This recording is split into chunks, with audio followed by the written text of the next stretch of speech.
and welcome. You're listening to the Just Love Them podcast. I'm your host, Cherie Best. Join us to discover how to stay connected, find healing, and keep loving those who no longer share our faith. Today, I have a very special guest. Nessa Kyrobie is a wife and mother living in Orem, Utah, where she was also born. Her parents both came to Utah to join the Mormon Church and met at BYU. Nessa grew up in Orem with a passion for computers, and her dad would boast that she knew how to load an operating system before she knew how to walk. Her childhood consisted of hiking hundreds of trails across Utah, 7 years of professional swimming for OTAC, 13 years pursuing a black belt in Shaolin Kempo Karate, snowboarding, and learning everything she could about technology, computers, and programming.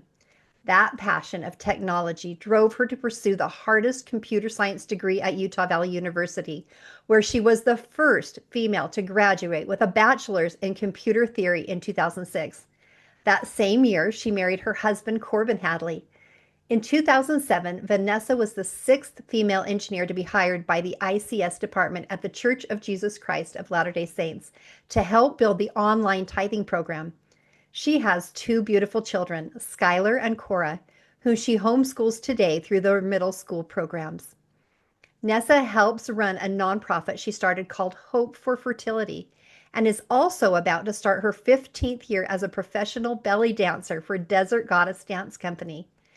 Vanessa became disabled in 2018 after a series of unfortunate medical events. She helped advocate medical marijuana laws in Utah and was one of the very first LDS people to take medical marijuana. She is on our podcast today to talk about her journey of rising from the ashes. Welcome, Nessa. Thank you so much for having me. I'm so excited you're here. So, Nessa and I have known each other for a number of years and is one of these people that I just have admired and learned from and just loved interacting with. A few months ago, Nessa came to my door. We were chatting about something. And as she was leaving, she had told me a little bit about something that she was going through.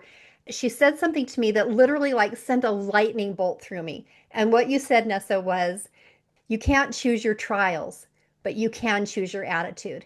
And that, like I said, struck me like lightning, like a little bolt went through me. And I just have thought about that and thought about that and thought about that. Even though the trial that you're going to share today is not the trial that most of my listeners are struggling with, most of my listeners are struggling with relationships and dealing with loved ones who've left the church, the heartache that comes with that. All of our trials, that's why it struck me so hard. We don't get to choose what other people do. We don't get to choose what our body does, but we do get to choose our attitude. And I can see that you have come so far in your attitude. And I just knew that my listeners needed to hear your story. Thank you. I really appreciate that. And yes, that message, it didn't come very easily. And I'm actually very excited to share my story of how I transitioned through obviously any major change in life, whether you're losing a family member or someone's left the church or you've lost a career or you've lost your health. I think, like you said, all trials still have an underlying foundation of there's something here that needs to be learned. Heavenly Father has placed us in this position for a reason. And we're here to figure out what that message is and what that lesson is. And so, yes, I've really grown and learned a lot, and I'm really excited to share my message with your listeners. Thank you. And I haven't heard your full story about your medical journey either. So I'm excited to hear kind of a more expanded version today. Just go ahead and start wherever you want. I know you got sick in 2018, but I would love for you to just unfold the story from wherever you would like. Yeah, well, thank you so much. We're going to get on time machine. We're going to go back to 2017. So at this point, we had moved into my home in 2014 with a 1 month old little baby girl. I was so excited to be in our new ward. All of this came about because my work for the LDS Church had just exploded. I had worked my way from almost an intern level to a senior engineer. I was super successful in my career. We were able to upgrade from our 2 bedroom house to this 5 bedroom house. And Windsor Elementary was the school I went to growing up. So I loved the area. At this point, my children, my daughter was 3 and my son was 5. So they were actually very tiny. And in 2017, there was a call from the LDS Church to take a mandated flu vaccine. And the church had never mandated a vaccine before. And so I figured, hey, I've had vaccines in the past. My children have received vaccines. I didn't think twice about it. But unfortunately, this vaccine was the catalyst that just sent my body down a rabbit hole that I would have never expected. The series of medical events is my daughter had walking pneumonia and I didn't know. Like she was having some runny nose and some coughing and some struggles, but I didn't realize it was walking pneumonia. And then I went and got the flu vaccine, and I didn't know that there were some genetic aspects to my own body that made it so that the vaccine was not able to detox out of my body. So the adjuvants in the vaccine actually compromised my blood-brain barrier and pretty much opened up a bridge straight from the outside world into my brain. Well, because of how close I was taking care of Cora, her Mycoplasma pneumoniae that typically attacks lungs was given straight access to get into my brain. I was diagnosed, and by the way, I mean, the story of how I got diagnosed is a little hard, but in the end, I was diagnosed with something called Mycoplasma pneumoniae autoimmune encephalitis. According to Mayo Clinic, only 9 people have survived receiving this type of brain infection. Wow. It's extremely rare, and that's one reason why it was so hard to figure out what had happened.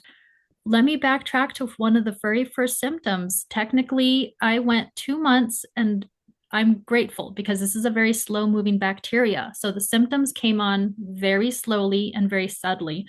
So the first symptom was actually my left hand started to go numb. And so I was at work and I was cleaning off a part of my desk. And all of a sudden, you know how you sometimes hit your funny bone and you have that jingle of like electrical tingles going down your hands. It's almost as if I bumped my elbow, but nothing happened. It just literally just turned on, and I'm rubbing it and I stopped and I'm like, oh, that's weird. I try to shake it out, try to rub my hand off, and it just started to go numb and it didn't go away. And 3 days go by, 5 days go by, 10 days go by. And at this point, I'm going, okay, this numbing is only on my left arm, but it started at my fingertips. And within 10 days, it started to spread up to about the point of my elbow. And that's when I finally decided to seek out a doctor. So on January 10th, I went into a doctor and said, hey, this arm's gone numb. Just this arm. I don't know what happened. There was no injuries. There was no catalyst. And he said, hey, well, let's actually do an MRI machine, like an MRI on you. I'm like, well, I've never done an MRI before. He's like, we're just going to look at probably from your neck to your top spine, and let's just see if there's something pinched. And so he put in an MRI order. And strangely enough, this MRI order completely disappeared from the system. So I was expecting a call from the radiologist. Nothing happened. Well, let me share something parallel that happened. And I want to share this in a way that this was God putting chess pieces into place to prepare for this hard trial. So a strange chess place that happened that same weekend is my husband has 100 cousins. They're all over the country. His side is the Hadley family. They're huge. The Hadley at BYU, yes, he's one of our cousins that played on football, right? So he had a cousin that was going to BYU. He was a newlywed. He had a dog, and he showed up on our porch, and his name is Ethan. He showed up on our porch with his dog, with a gun, and with a backpack. And he said, I just woke up. I have a letter that my wife left me. She filed a divorce behind my back. She forged my signature on every paper. She pushed through a divorce without my knowledge or consent. And I woke up finding that the divorce was finalized. Papers were finalized. A temple ceiling was already submitted without my knowledge or consent. I have nothing to live for. He said, will you take my dog? And in my backpack are some letters from my family. I'm done. And we said, oh, no. Please come into our home right here, right now. Bring your dog. Please give us that gun. Please take off your backpack. Share with us what's happening. So he sits down on the couch and he starts sharing with us this really hard experience of his wife leaving him. And we sat down with him and said, no, you are not going to face this trial alone. You are going to move into our house. You are 7 months away from graduating with your degree in law. He was his law degree. This was his final semester, 7 months away. We are not going to let you throw that away. We have a guest bedroom. We have a private bathroom. You're going to live with us and we're going to get through this. And so we said, how can we help you? And he said, well, the first thing that needs to happen is she's already submitted a request to cancel our contract for an apartment. So can you please help me move everything out? I didn't even realize that I have only 3 days to get everything out of this apartment. So we said, done. So we got all of our cars, we went over to his apartment and we started loading all of his stuff. Well, while we're loading, just as I said, my left hand went numb. While we were loading, my left foot went numb and my lips went numb. And we helped him pack Saturday and Sunday. And by the end of Saturday, Sunday, this very strange numbing sensation had spread across my lower face and started spreading up my left leg. Oh, wow. So now I had more cause for concern. So over the weekend, we moved Ethan to our home. And on Monday, I went back to the doctor and said, hey, I never got an MRI. Nobody called me. And over the weekend, this got significantly worse. And now I have numbing on my face and on my hand and my foot. Like, what do we do? And he's just like, I need you to go to the ER right now, take this order, and you need an MRI.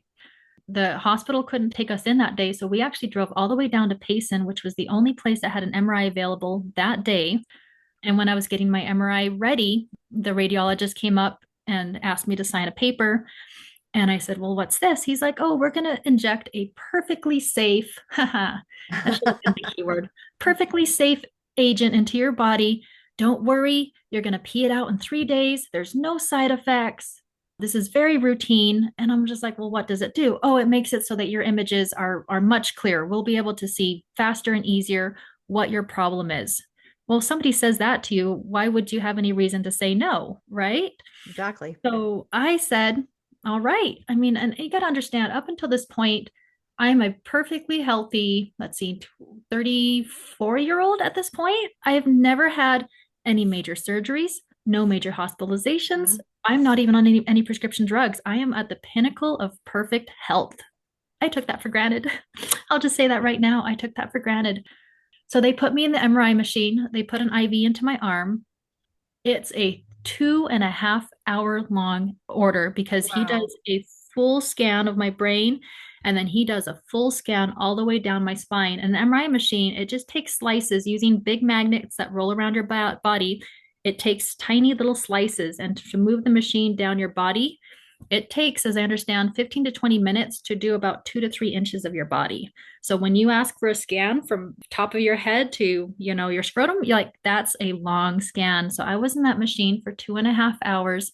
And halfway through is when they injected the MRI contrast, which I later learned is a contrast called gadolinium. Gadolinium is a rare earth heavy metal. It's magnetic. And what it does when you put something magnetic in your body and then you roll magnets around your body, that magnetic substance inside your body will light up at the problem areas. So it does work to help you find problem areas. They just don't talk about what the long-term consequences are for putting the substance in your body. So I went through the scan about 2 o'clock in the afternoon and completed the scan about 4 o'clock in the afternoon. I got out of the machine. I was feeling very nauseous, was not feeling good. And I asked my husband, please take me home. As soon as we got home, I fell asleep at about 5 o'clock in the afternoon. And I did not wake up until 2 a.m., exactly 12 hours after the injection started. I woke up and I felt like my body was being flung off the earth. Like my inside of my brain was spinning so violently that I thought that my body was gonna fly off. I wake up, have that sensation, try to get up, and as soon as I get up, I fall over and I slam my head against the side of my window door, and then I start to throw up. And I throw up, and then as soon as I finish throwing up, I scream for my husband. I'm like, Corbin! And he wakes up in a panic and he sees me on the ground, throwing, like, literally covered in my vomit, and I'm clutching for the walls and I'm acting like I'm blind. And he's like, what's wrong? What's wrong? And he turns on the lights. And when he turns on the lights, the world is just whirling past my face. And I'm just like, oh my gosh, Corbin, I can't see. I can't see. And I throw up again. He takes me to the bathroom and he's trying to clean me up. And he's just looking at me like, what's happening? And he grabs my face and looks at my eyes. And if I remember the name, it's called nystagmus, where my eyes are going super fast back and forth. He says, okay, let's figure this out. So guess what? Ethan is now living in our home. So my husband's able to run downstairs and say, "Hey, Ethan, we're having a medical emergency. Can you please watch my sleeping little children so I can take my wife to a hospital?" Well, that's my first miracle. Literally, Ethan moved into my home exactly at the time that we are going to start relying on him either for my care or child care. And that was the first miracle. So from the very beginning, as I look back, is Heavenly Father was already putting into place the people that I needed to help me through this journey. And putting Ethan on my doorstep was that first step. Ethan got up, he took care of my kids, and we rushed myself to the ER. While we were in the ER, the doctors start throwing really scary words at me. This is Guillain-Barré, is what they actually thought that I had, which is a condition where your autonomic central nervous system shuts your whole body down in stages. You're in the hospital for 2 to 3 months. In order to confirm that, they needed a spinal tap. They start doing blood labs. They're doing biopsies of my skin. I feel horrible. I feel like not only is the world spinning, I can't stop throwing up, but that the neuropathy has now spread all the way up my left leg, from my left arm across my chest, and from my face, it's now moving up to my cheeks and down to my neck. And it's a horrible feeling. I feel like I'm being electrocuted from the inside. We put me into the hospital, and I'm expecting doctors to rally around me and say, "This is wrong, this is wrong, this is wrong, this is the plan." Well, time goes on, and I'm there in the hospital for about 6 to 8 hours. We've done a spinal tap, we've done a bunch of tests. I'm expecting the next steps. And the doctor walks into my room, a little too casual, and he's just like, "There's nothing wrong." Excuse me? Excuse me, do you not see what's in front of you? What do you mean there's nothing wrong? Look at my eyes. My eyes are going like this. I can't stop throwing up. My hand is numb, my leg is numb, my face is numb. And he just throws down my labs next to me and he says, "Well, your labs are all normal." "What do you mean my labs are all normal? What about my MRI scan? You scanned me for 2.5 hours. Come back and tell me that you see a tumor in my spine or a growth or a pinched nerve." He's like, "No, your MRI is perfectly unremarkable." Wow. Unremarkable. I actually learned to hate those words later. Really, really struggle with those words. That was the beginning of the invalidation. So we're now, about January 15th, I'm in the hospital and I'm saying, "This is what I'm feeling." And already the doctors are going off tests and saying, "I don't believe you." Wow, was that hard? Yeah. Oh my goodness, was that hard? And they kicked me out of the hospital. I wasn't even in the hospital for more than maybe 12 to 15 hours. And because every single lab came back normal, regardless that they saw what was physically happening to me, they said, "We have no diagnosis to keep you here. Insurance is not going to approve you staying here. So to be nice to you, to not pay bills that we don't think you can afford, we're kicking you out of the hospital. Come back when things get worse." Well, what do you mean things get worse? This is really bad. I can't even stand without falling over because the world is spinning so violently. He really did. He sent me home. And Wow. so I laid in bed for about another day and none of my conditions improved. And so we call my primary doctor. Now, at this point, I've only had one doctor ever in my life. My primary doctor took care of everything. I have no specialists. I go back to my doctor and I say, "Hey, I was just in the ER. This is all the things that I'm experiencing. They thought it was Guillain-Barré. My spinal tap showed nothing. So what do we do now?" And he said, "Okay, well, you need to go see a neurologist." So we set an appointment to see a neurologist 2 days later, and I'm thinking, okay, that's my next hope. This is his realm. He sent me to a neurologist in Provo. I saw him 2 days later, and within those 2 days, I have completely lost the ability to walk. So now I'm already in a wheelchair. The world is still spinning, and the numbing is now spreading across my chest to the right side. So I'm thinking he's going to find something. We go and get wheeled into his office, and I'm in a chair. He walks in, he looks at all of the labs that were done in the hospital, and he looks at me and he says, "What do you think is the problem?" Excuse me? Oh, wow. I don't know what I think the problem is. I'm scared. This is all I can tell you is what I'm feeling. I can tell you that I woke up and my hand was numb, and then over a weekend, my face and foot went numb. I can tell you that I had an MRI, and 12 hours after that MRI, I started violently throwing up and I lost my ability to balance and I've lost my ability to see because if you can look at my eyes, they're still doing this. I can't walk. I'm not functional. Something is very wrong here. I kid you not, he rolled his eyes at me and Oh. he said, well, this might feel real to you. And I'm just like, excuse me, what does that mean? And he says, well, there's something called conversion disorder. I think this might be conversion disorder. And if you look into what conversion disorder means, it's kind of like a traumatic event happens, and then it's your brain's response to a traumatic event. And it can be neurological symptoms. And it is real. There's people that suffer from that. But I'm sitting here going, no, this isn't me making it up. There was no traumatic event. I was perfectly happy. Everything was fine. I was just trying to pursue why my hand went numb. And now all of a sudden I've fallen into this hole where something deeper is wrong. And so he did a couple other little tests, like he did like an EMG. He's just like, well, your nerves are fine. So it's not neuropathy. Okay, well, it feels like neuropathy. I don't know what else to explain to you when it feels like a million pins and needles are in my arm. And he's just like, no, I don't really see anything wrong. You can go home now. And I'm just like, any other follow-up tests, any other things you can think of? He's like, well, if it'll really make you feel better, I'll let you do another MRI. Oh goodness, that was the worst thing I could possibly do. So he orders another MRI. The next day I go back to Payson and they again say, hey, Nessa, we're going to inject this perfectly safe contrast into your body and see better. We didn't scan this part this time, this part or this part last time. So this time it's going to be a 3.5 hour long scan. So they put me in the MRI machine. Half of it goes by, they do the scan without it, and then they redo the scan with it, and then they compare the two. So I get through the part without it, and then with the IV in, they inject the contrast a second time. Right as they inject the contrast, the machine shuts down. And I'm just like, okay. And they come out and they said, oh, we are so sorry. The machine shut down. We can't complete the test. Okay, well, what does that mean? Can't we just turn it back on and resume the test? They said, no, because technically speaking, we can't inject this contrast again into you for another 24 hours. And that should have been a huge red flag to me.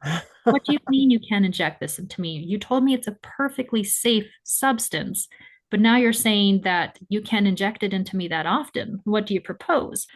And they looked at their calendar and they said, well, in 20 hours, we have another opening. If you can come back tomorrow, which was Saturday, so now we're approaching my 1 week mark, let's redo the scan.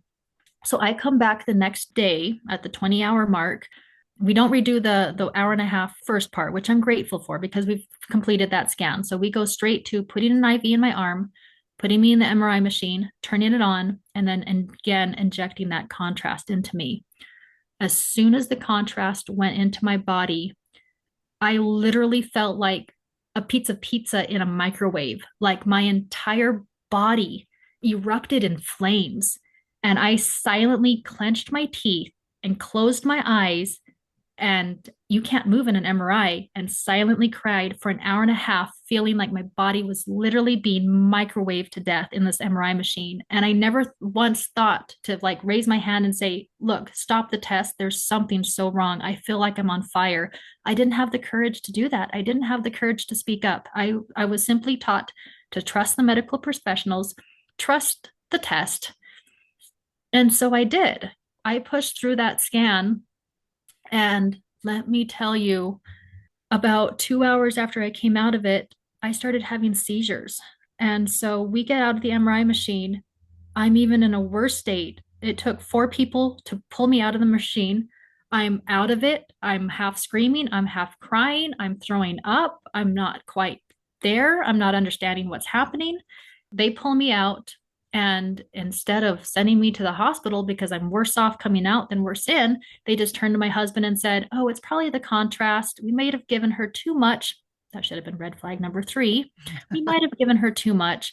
Just have her go home, drink a bunch of water, rest over the weekend. She'll be fine. Well, we tried that. We went Saturday, we went Sunday. He's trying to feed me water. I start having, we don't know what they are to this day. We call them glitches, but they look exactly like seizures. I have a seizure and then I pass out. So my husband dealt with me looking like that for 2 days. And by Monday morning, he said, I can't handle this. There is something very, very wrong with you. We call up my primary doctor again and said, look, your neurologist completely just had no answers for us. And then we just had another MRI scan, which, by the way, the results are unremarkable of Oh, that MRI scan number two, right? So he says, okay, I have a really good neurologist friend. He's up at the Murray ICU. Please take her there right now. So they wheel me up to Murray. We go in through the ER. I wait in the ER for 2.5 hours and I'm awake and then I pass out. And then I'm awake and then I pass out and I'm glitching, I'm screaming, I'm crying, I'm throwing up. It was horrendous. And that wasn't priority enough for me to get into a room for another 6 hours. wow. And when I finally got into a room, again, the invalidation starts. Like I remember waking up, throwing up, having that weird glitch, passing out, and then waking up again. And the doctor's just, he's kind of like leaning back against the wall with his arms folded, just kind of looking at me like I'm a clown show. And I'm just like, this is very wrong. And now my husband's starting to get more frustrated. He's like, okay, we're still not getting answers here. Will you please tell me what's wrong with my wife? And the doctor just kind of nonchalant says, I don't know. I ran all these tests and they're all normal. I have nothing to keep you here for. But if you ask, I will send you up to the neuro ICU.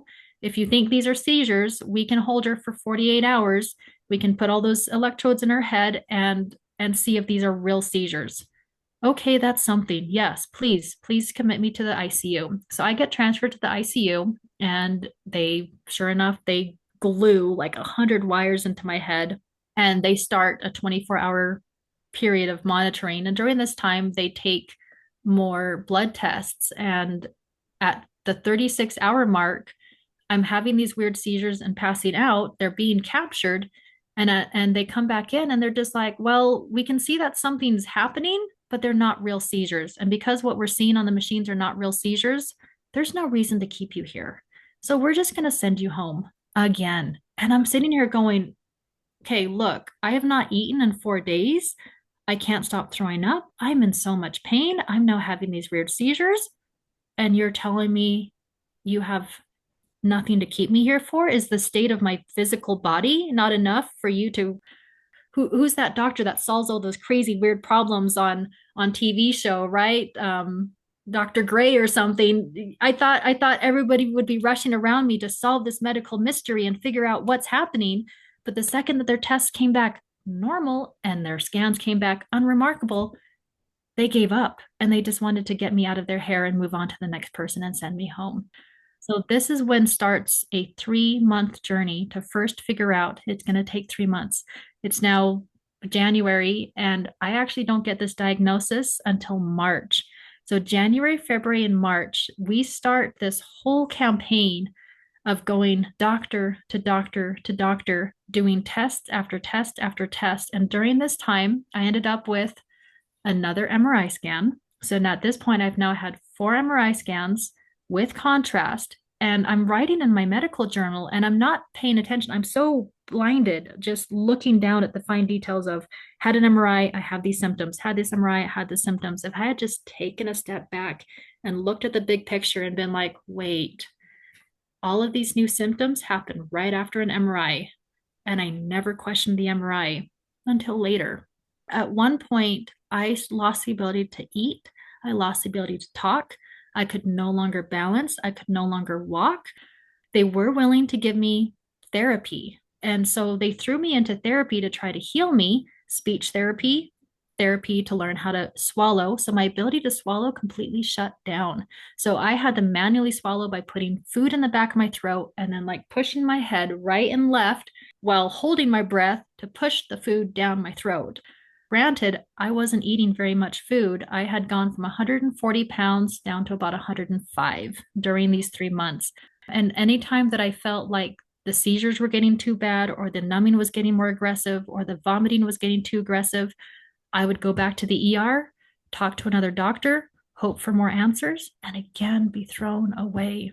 But here's where I want to lead into like my first takeaway from this. And I call this embracing unconditional love as the anchor. My family, my poor little children, do not understand what's happening. They're 5 and 3, and all they know is that mom who's normally there playing with them, feeding them, coming home from work to be with them, is now in bed, not playing, not rallying, not cooking, not doing anything.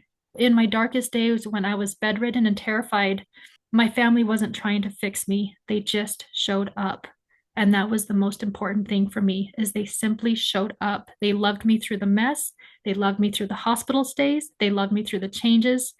Just the same with the faith journey. You can't control if someone stays or goes, but you can be the steady hand that says, I'm here no matter what. That love isn't earned, it's given, just like Christ's pure and unconditional love. And that's what I was feeling from my family and from my friends and from my ward members and from my coworkers.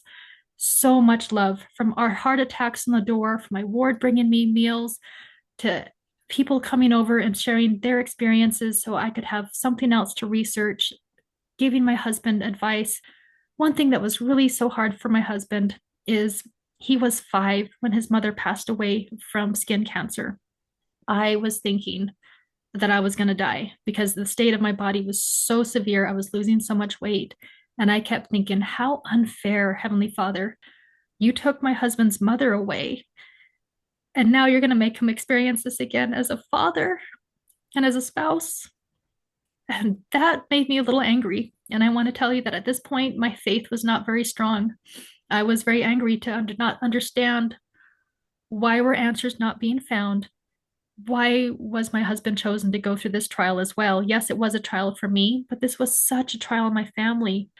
But yet, through unconditional love and faith, it did pull us closer. And I am so grateful for how my family and friends showed up for me. That's the first part of my story. Let's move on to how I found healing. Do you have any questions for me up to this point? No, I don't, but I really appreciate what you said about unconditional love. And it struck me, it's kind of almost the opposite. Like it's not hard to show unconditional love to someone who's sick, but it is sometimes hard to show unconditional love to someone who's making choices that we're not okay with. So I really appreciate that you said that because it's just like what you said, just be there. I'm here. It shouldn't be any different for someone who's sick than someone who's making different choices. Like we just need to love unconditionally. That really struck me. Thank you. 3 months goes by, and I was obviously put on short-term disability. At this point, I have reached a point where one of my doctors that I tried working with kind of sat back and said, I don't know what's wrong with you, but by the way that you're deteriorating, I estimate you have 2, maybe 3 weeks to live. So by March, a doctor literally told me to start planning for my death. And that was horrifying. How do you plan for your own death when at this point I can't walk? I can now no longer speak clearly. I was speaking very slow with a slur. Now, crazy enough, all 4 of my contrast injections were on the left side of my body. My left side of my body nearly shut down. I couldn't use my left arm or my left leg. It just gave out. My husband carried me up and down the stairs every single day. He almost had to spoon feed me every meal because my hands were shaking so bad I couldn't even like hold food to my mouth. So most of what I ate was actually smoothies because I still struggled to swallow hard food. There was a general authority, unfortunately, I can't name him, but there was a general authority that I worked very closely with at the LDS Church for 12 years. And he called me into his office and said, Vanessa, I feel prompted to give you a general authority blessing. Will you please come into my office? And I said, yes, yes. At this point, I was so desperate because I worked for the LDS Church. I kid you not, I knew exactly what day and what time I could stand in the parking garage for the day that all 15 apostles and prophets went into the temple. And I knew at what time all 15 came out of the temple, crossed through what I called public ground, and went into their admin office. And if you were there at the right time, which happened to me once, I was there at the right time, I crossed their paths, and 9 out of the 15 had shaken my hands. Obviously the security guards pull us back as they all walk by, but if they reach out, you are welcome to touch them. You cannot speak to them unless they speak to you first. But I was desperate enough. I even told my husband, okay, just like the woman with the issue of blood just wanted to reach out and touch, Jesus Christ's robe, I wanted to be in that parking garage and I wanted to reach out and touch the pant leg of every apostle and the prophet that walked by, just in hopes that maybe that would heal me, because I could Mm. not even figure out what was wrong. And now I'm being told that not only do we not know what's wrong, but I'm going to die. So when I was asked to come in and get this blessing, that's when things started to turn around for me. So I received this blessing, and I'll share two key points to it. The first being is said, this trial was chosen for you. However, you have to be willing to make different choices than you have before, and you have to be willing to seek healing in places that you've never sought before, and you have to be willing to find doctors that you would have never sought out before. And that was very strange to say in a blessing, because I'm very stubborn. I try to find solutions in one place, and this was kind of almost saying, I give you permission to look outside, your limiting beliefs.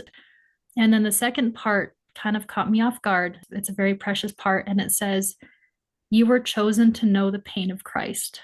Now, at Wow. first, I was very offended by that, because who can compare any of our mortal experiences to the pain of Christ, who experienced trillions of souls of pain and misery and trials? There's nobody else. Only our Savior could go through that type of pain. But believe me, the type of pain I was going through was starting to drive me mad. It truly was starting to drive me mad. There's only so much pain that a human can handle. And they were giving me opioids, and the opioids were making me become disassociative. There's actually a syndrome called Stevens syndrome, where some of these opioids will actually make you try to take your life against your own knowledge or consent, where Oh, it's wow. almost like you're in a state where you're not able to control your actions. But when you come to, you either find that you've put a knife to your throat or tied a noose around your neck. And they've actually proven this is a real syndrome. It's called Stevens syndrome. So a man named Stephen actually committed suicide while on some of these drugs, and they worked backwards to figure out what this syndrome was. And I will honestly tell you, I started seeking ways to end my life, because at this point, no doctors were coming up with any solutions. Nothing was stopping the pain. Nothing was helping with improve the situation. And now I'm being told that I was going to die anyway. And I couldn't even plan my own funeral because of how fried my brain was and how battered my body was. And, that's the time where if I was truly going to die, I wanted to write letters to my children, and prepare, my farewell messages, but I couldn't even do that. And so I'm now approaching another month, and I want to say I had three close suicide attempts. All three were actually stopped either by Ethan or my husband. So because Ethan was living in our home, he became another caretaker, and they made sure that I was never alone. And because Ethan was living with us, that was possible. So whether my husband was at work or Ethan was at school, and then my mother, who only lives about 3 miles away, was always also home. So And um, how interesting that first you had helped save Ethan's life, and then now he's helping save yours. that's correct. So we fast forward, and I decide to do what my blessing says, seek help where I wasn't seeking help before. And so I start reaching out on Facebook. I reached out to my two uncles are in California, and they're both doctors. And I call them and I explain the situation to them. And the first thing they said was, Nessa, you need to be on medical marijuana. Oh no, I cannot be on medical marijuana. Why not? Well, that's against the word of wisdom. So what? Though that's not a so what for me. I'm a member of the Church of Jesus Christ of Latter-day Saints. I have taken a covenant not to take these substances. The word of wisdom cannot be broken in my mind. I mean, that is an absolute law. I took that Dare to Say No program, right? Like I Mhm. said no to drugs, and I've never been offered any. So I was actually kind of disappointed. I'm like, I never got my chance to say no, but now's my chance to say no. No, I will not take, medical marijuana, because I was so naive. I didn't know the difference between meth and medical marijuana. I was raised very sheltered here in Utah, right? Yeah. So we start getting tips from neighbors that say, you need to go check out these functional doctors, these integrative doctors, these chiropractors. Start looking into acupuncture, acupressure. And again, I kind of called it woo woo doctors, but Hmm. no, that's actually what the message was, is that I really needed to start seeking healing in other places. And I did exactly that. And within 24 hours of me making a post saying, I need to find a doctor to finally figure this out, I have weeks to live. If anybody has help, please let me know. Well, three different neighbors in my ward reached out to me in three different ways, or through Corbin, and said, hey, you need to go see Dr. Peterson. He runs a company called Forum Health. He doesn't take insurance. He's very busy, but he is an expert in rare disease, in Lyme disease, and he can figure things out when nobody else can. And I said, great, that's amazing. 3 different people told me to see the same doctor in under 24 hours. That must be a sign. So I call up their office and say, hey, I would like to see Dr. Peterson. And they said, oh, great. He's about a 2 to 3 month wait. Great. Well, I have 2 to 3 weeks to live. Oh, let me put you on hold. And they put me on hold for about 20 minutes. And they came back and they said, he just opened up a 2 hour window for you this upcoming Monday. Bring everything you have. Bring every test, every note, every result. Bring your medical history. We're going to save your life. Okay, thank you. So I walked into this office not knowing what to expect. I was there with my mother and my husband to help communicate with me. And he was the first doctor that actually listened. He didn't invalidate me. He didn't invalidate my experience. He wasn't just rolling his eyes at me and telling me that this is crazy, this is stress, and this is in my head. Because at this point, I've actually probably seen 14 doctors, had over $150,000 worth of tests. I probably skipped over, like I said, 3 months of my story and just one Yeah. sentence is there, right? You can just understand I am doing everything to figure out what is wrong with me, and I am coming up empty. He sits down and he looks over all of my blood results, all of my tests, all of my scans, and he says, Nessa, I can think of about 3 dozen things that you've not been tested for. I'm going to write you a lab order, and it's going to take you probably 2 or 3 days to get this much blood in. It really did. And he's just like, but I think we can fix this. I think I can solve what's happening. So I met with him on Monday. Tuesday, Wednesday, Thursday, I went to 3 different facilities around Utah to get my blood drawn. 36 vials of blood at Quest, 16 vials of blood at LabCorp, and the Intermountain, I think it was 22 vials of blood. This blood lab cost me $36,000. Oh, It was man. not cheap. $36,000 because a lot of these were tests that were not covered by insurance. Friday morning, I wake up to an urgent phone call and they say, Vanessa, we know what you have. You do. Yes. You have a rare bacterial infection in your brain and you have heavy metal poisoning. Normally on Fridays, they don't do IVs and they close at 1 o'clock. And they were calling me probably around noon time. And they said, we just got staff who agreed to stay longer. We need you to come in right now. We're going to keep our office open just for you. And if we don't start IV treatments today, I actually fear that you're not going to make it through Monday. So come in and we're going to start IV treatments. Here's the thing about the infection in my brain. So what I later learned is there's a whole category of bacteria that traditional doctors know about. They're called mycoplasma bacteria, but they don't test you for it because this type of bacteria is so small, it does not have a cell wall. Therefore, you can't prescribe antibiotics to kill this type of bacteria. So if a doctor doesn't have a pill he can prescribe you for a bacteria, then he doesn't even care to test for it because he doesn't have a solution for it that's approved within his realm. Does that make sense? Yeah, that I makes later sense. found out that back in January, that first neurologist that had ordered my spinal tap, there was an extra box that could be clicked that said test for all bacteria. And he never clicked that box. Had he done that back in January, we would have found my disease in January and not almost April, May. At this point, the infection in my brain had 4 months to run absolute rampant. My fifth MRI without contrast, lesions and holes were apparent in my brain because the bacterial infection now had that much extra time to really do damage to my central nervous system, to my brain, and also to my nerves. And so we had done a biopsy, and in under 3 months, I had lost 30% of my nerve density. So your small nerve fiber nerves, that's what controls your autonomic functions, your breathing, your heart rate, your digestion of food. All those had shut down because my nerves were under attack, and they were actually under attack by my own body. So the diagnosis, Mycoplasma pneumoniae autoimmune encephalitis. So the encephalitis represents the bacteria that's eating my brain.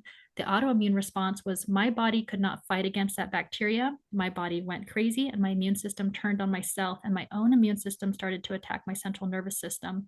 And that's what the numbing was. The numbing was actually me feeling my own body start to destroy my own nerves and my central nervous system. He did a specialized brain scan and he found that the left side of my brain was no longer communicating with the right side. The left side of my brain was no longer communicating to the cerebellum. and my cerebellum, which is my balance center, was completely shut down, which is why I literally spun like a drunk. My husband called me his Jack Sparrow. You know, Jack Sparrow's got this little funny circle. So he called me his sparrow.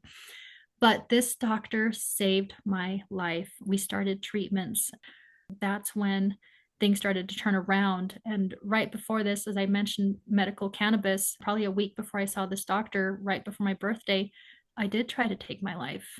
And in my near death experience, I met Christ and I was free from my pain for just a brief moment. And he approached me and he looked into my eyes with such love and such understanding. And he simply said, Vanessa, I created this plant for the use of man. Why are you rejecting my gift? And that's all he said. That's all he said. Vanessa, I created this plant for the use of man. Why are you rejecting my gift? I survived that attempt. And immediately I went and called a few of my family members that I know use these medicines. And I called my uncle who lives down in California and said, okay, you're right. I'm willing to use this medication, but I cannot do it legally here in Utah. Will you allow me to come down to California and use this legally under your care and under your supervision? And he said, absolutely. So we went down to California and I was introduced to medical cannabis legally in a safe place under my doctor's guidance.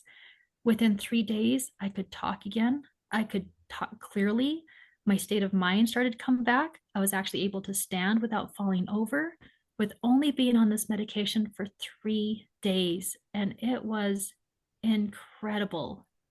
That was unexpected. And sure enough, like I did find my divine gifts in unexpected places. That's actually my second point to my story is this completely reframed my understanding of the word of wisdom, and it reframed my understanding of what tools I had available to me by Heavenly Father. And it didn't shatter my faith, it expanded it. When I started sharing people my story of how medical cannabis was helping me and they could see the difference, it also made other people kind of stop and say, hey, maybe my own beliefs were a little bit wrong about this. That becomes important because that was the year that Utah was doing Proposition 2, which was the proposition to allow for medical cannabis. And that's how I found my first sense of purpose, because before my purpose was working for the LDS Church. And now I felt like my purpose was to spread awareness of how this medication, when used appropriately, could be a tool for healing.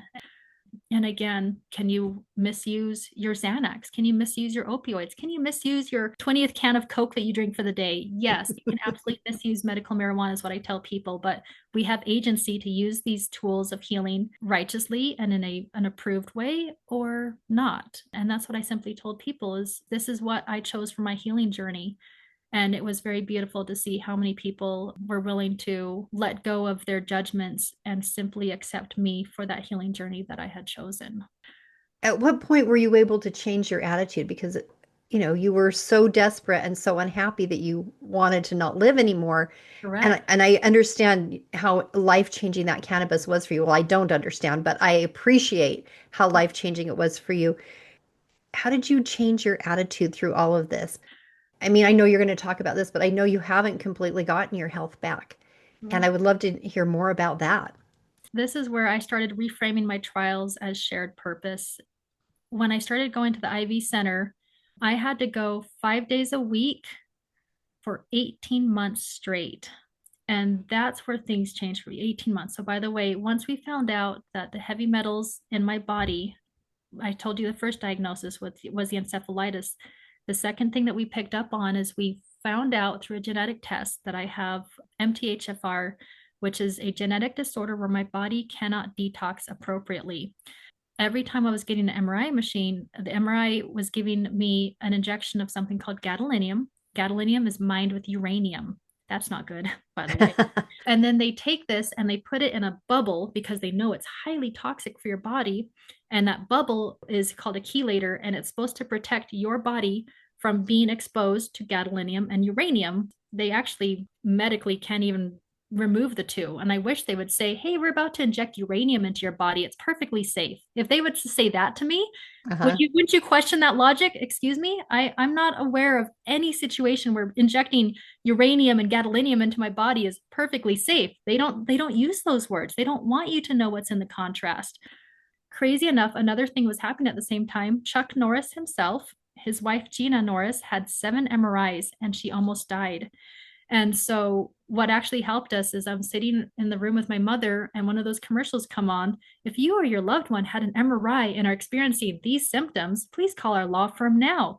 And they start to lift all the symptoms that we hadn't even figured out how to solve yet. And I marked 10 of 12 on the list. And I said, Mom, MRIs, is that my problem? And I run back to my doctor and we do our heavy metal test. And to find that I had heavy metal poisoning was a big deal. When we tested my urine and my blood, I had 600 times more gadolinium and uranium than a body can survive with. The treatment for it is the exact same treatment we would do if I went to Chernobyl and danced on reactor 4. Like, it is essentially a very severe form of radiation poisoning. That's where a lot of my symptoms were coming from. So I had to do a treatment called DTPA. It's an IV treatment where they put in chelation that grabs onto the heavy metal inside your bloodstream and it pulls it back out.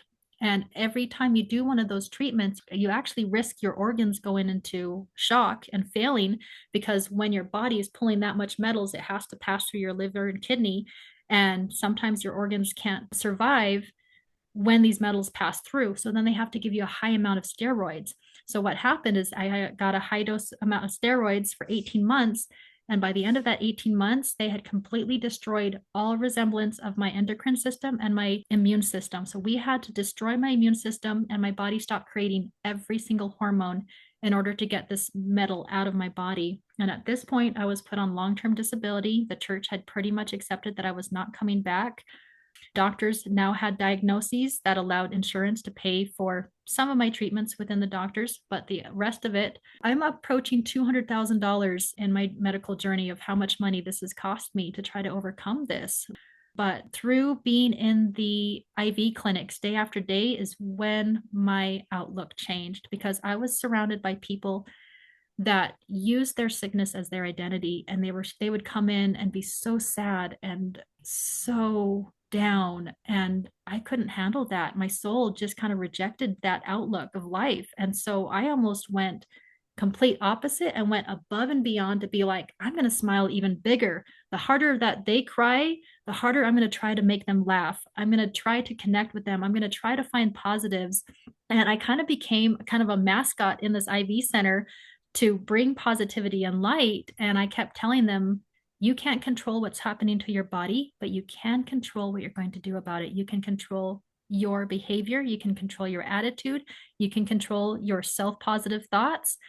This isn't all that bad. And there's still something to be learned from this. And that's where I started to turn things around, was actually sitting in those IV centers day after day, away from my family with all these other sick people. And that's when I determined, no, I'm going to be positive. I'm going to find a way to let people know about this. I'm going to find a way to let my story be heard so that other people could find healing through my story.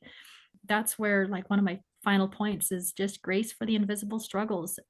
A lot of people couldn't understand my disease, but I wasn't going to let that take down my positive outlook to how I could overcome it. Did you have something that switched you into that determination to be positive? Did you have like something happen, like you hit a wall or anything like that? Or was it just kind of a realization for you? You know, there was a patient that passed away that I was sitting next to, and that was probably my come to a wall moment. Is I saw how fleeting life could be, and I also recognized I don't know if I'm going to die tomorrow, in 2 months, or in 2 years, but how do I want to be remembered when I pass away? Because this individual that passed away, he threw away everything: his faith, his family, his love of self, his love of life. You talked to him, and it was nothing but negativity and sadness and anger. And it almost brought me down. And when he left, and I sat back and looked at what his family was going through, they almost seemed relieved, but so sad, because that kind of passing just didn't leave the right mark on the people around him. It just made me so sad for his family. And I thought back and tried to just not be selfish, and for once try to look at the situation from somebody else's eyes, to say, okay, if you're the one dealing with me at home, how would you like me to treat you back? How would you like me to share these last few moments with you? Do you want to remember your last moments with me screaming and crying and shaking my fist at God, saying, how dare you? I hate that you did this to me. Yeah. Or are they going to come back and remember me on my knees, pleading to the Lord to take the pain away, to help me be strong enough to overcome the pain, to ask Heavenly Father that I could have the speech enough to interact with my kids that day, to have the strength to be able to play. I wanted my family to see my faith. I wanted my family to remember my example of not giving up. I wanted my family to see my positivity. I wanted them to know that if I was going to die, then I was going to die with a smile, because I was going to accept whatever the Lord was going to give me. That was really my turning point. That death of my friend made me realize, no, right here, right now, I have got to decide how I'm going to act, how I'm going to treat others, and what story I'm going to leave behind, what legacy I'm going to leave behind, so that if somebody else goes through this, they might have an example of how to do something maybe just a little bit differently, so that it can be a more positive outlook for themselves and for their families. I really loved my turning point, is what I called it. And that's when I took upon myself a title of the gadolinium phoenix. The phoenix to me represented a symbol of rising from the ashes. I literally watched everything I had and held to myself burn to the ground like a phoenix growing old. I lost my career. I lost a lot of my hobbies. I can't hike as far. I don't snowboard anymore. I have not snowboarded since I got sick because I still don't have my balance. But I held on to dance. My dance teacher worked with me. Even though I was speeding and a drunk, you know what she did? She did dances where all of the girls went like that with me. We all spun together and we made beautiful dances using my disabilities. And Wow. just again, the rally of my tribe around me really helped me feel confident enough to show that positivity back. If we could all be silly and fall over together on stage, so be it. You know, we were going to find a way to make that dance work. I did not miss more than 1 year of dance. It did take me a year to learn to walk again. And then I was back at it, and they accepted me with open arms despite my flaws, despite that I was not a good dancer anymore. They worked with me, they accepted me, they loved me unconditionally, they didn't judge me. And that's really what I needed the most to find my confidence to get back up there. And don't And we all need that? What you just described, don't exactly, we all need that? Because especially like what you described about giving grace for the invisible struggle, we don't know what someone else is going through, but if we can treat them that way with that grace and that acceptance, that's what we all need. exactly. And that ties directly to, you know, like the hidden grief of watching a loved one deconstruct their faith. You know, they act outwardly fine, but inwardly they're unraveling. We need to honor that without rushing to fix it. We, like you said, just be with them, accept them, just love them. I love your message of just love them. And honestly, if it wasn't for the example of everybody around me just choosing to love me, that gave me the confidence to turn around and say, all right, I can choose something different and I can choose to be positive. Did that bring back my health completely? No. So to this day, like you said, I am now, congratulations to me. This all started in 2018 in January. So that's that 7 years. I'm about to approach 7 years. And originally, I mean, at one point they said 2 years max. I Wow. still have the neuropathy, and you might share some of these pictures. I actually drew to try to convince my doctors how I felt.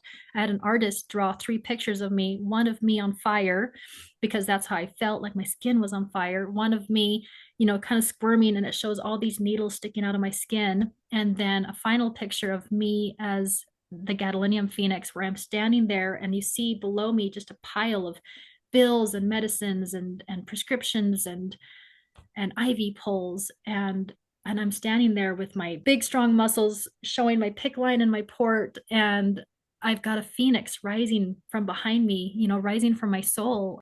And after you burn from the ground, there has to come a moment where you say, no, I'm going to rise, and you have to choose to rise. And without that choice, your life is not going to improve. But I woke up, I made that choice, and I said, no, I'm going to find new purpose. I'm going to find what God wants me to do in this life. And if my life is going to be short, then I'm going to figure out exactly what it is that He wants me to do. I started to share my story. I started to be involved on online Facebook groups where I found other women all around the world that have my same rare disease of gadolinium poisoning. It took us 3 years. I got together with a group of women and we published a book on Amazon. So now I actually have my story on Amazon about gadolinium deposition disease. I started working with doctors all across the nation to implement my unique protocol that saved my life because, again, gadolinium deposition disease is actually what it's now called. So we worked to get an actual recognizable diagnosis around it. With Chuck Norris's influence, I actually got to talk to his wife, Gina Norris, and Wow. she was able to go and use their influence to tell the world about the dangers of gadolinium contrast. And through all of our work, we were actually able to pull one of the most dangerous gadolinium contrast agents from the market. You can no longer receive that agent on the market. There is still one that's still out there. I still think it's dangerous, but we decided again to take our trials, find purpose, and try to save others. And that's what I've been embarking for the last 4 to 5 years of my life, is simply trying to find exactly what it is the Lord wants me to share from this experience. I survived this experience. I am so grateful to Him for that every day that I live, that I get to be with my children. I now have the ability to homeschool them. So I started homeschooling them in August. I'm now only in the hospital 2 to 3 times a month, if I'm lucky. I mean, I Mm-hmm. have bad months, but for the most part, I still have a chemo port. I still have to receive treatments. Like I said, my immune system has still not turned back on. So I had to sacrifice my immune system to get those metals out of my body. But on the plus side, we have found exactly the treatments that I need to stay healthy. And I'm so grateful for those things. I'm so grateful for the advancement of technology. It's just beautiful to be able to share my story and see how I can influence others. I continue to work on my nonprofits, Hope for Fertility. I actually lost a set of twins in 2021. My husband and I were actually expecting a baby boy. So, another thing that I didn't mention at first, in 2018, that first MRI, I was pregnant, and the doctor did not tell me I was pregnant. And if you're pregnant, you're not supposed to receive the contrast. So I actually lost a little boy that was 3 months old because of the MRI Oh, contrast wow. the doctor chose to inject me with without coming to me and saying, "Oh, by the way, we did a pregnancy test, with your labs and didn't tell that you were pregnant." I didn't find out till after the MRI scan that I was pregnant, and that little baby only held on 3 months before I lost him. That actually had to teach me true forgiveness because I hated that doctor for taking my child from me. But it still had to be a trial that I had to go through to learn and grow. And that made me more passionate to run my nonprofit, Hope for Fertility. I give nonprofits, our nonprofit raises money to give grants to couples who cannot afford infertility treatments, grants of up to $10,000. So a grant cycle just closed at the end of September, and I'm working to find couples that could use this money. And we raised over $1 million this past year. And that's how Wow. many couples I'm blessed to now be able to help. So, again, it's been beautiful. My journey has been really hard, but I'm so grateful for the person that I've become on the other side. And I'm so grateful for the messages that I'm able to share. And the main message of love yourself and love others. That was one thing I had to learn to relove my version of myself after I rose from the ashes. And that's just as important. Just to love others is find that true, deep, unconditional love in yourself. That's where the seed can bloom to create flowers that can then spread to everyone else. I've noticed that all the way through your story, you've given gratitude and you've given grace to God. I'm sure you weren't always in that place, but No, you've come to such a beautiful, beautiful place.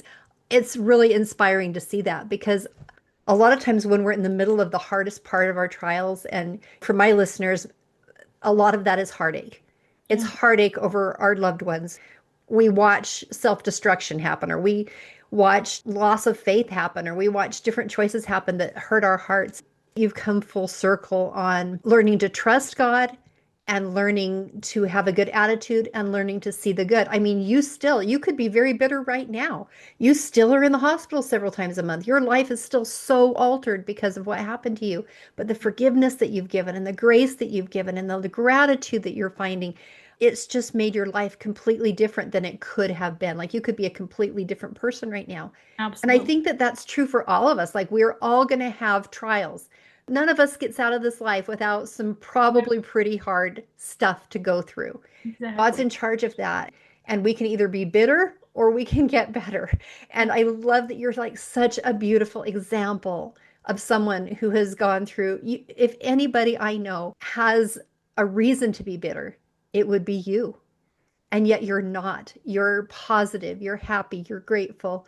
you're pushing forward. And look at all these amazing things that you're doing. And by the way, I'd love to put in the show notes, I'd love to put links to your book and to your nonprofit, Hope for Fertility. I would love And that. I'd love to put the pictures, if you're willing to let me post those on our Just Love Them Facebook page. That would be I really would cool. love for you to see those. So yes, I will send those all to you. So thank you so much. I Yeah, really thank you so love much. Any sharing. last words of anything else that you would like to share that you didn't get to? I just want people to remember that our Heavenly Parents love us so much. I just want to share my testimony that I would not be here without my loving Heavenly Parents. And I'm going to say parents, like I'm not ashamed to say, just like I have a mother and father. My father unfortunately passed away in 2012. He was watching the solar eclipse with my mother and sister. He was so anxious to get to the top of this mountain in the middle of nowhere to watch the eclipse. I was supposed to be with him, but my son, my 1 month old Skylar, got RSV and we were quarantined and we couldn't go on this trip.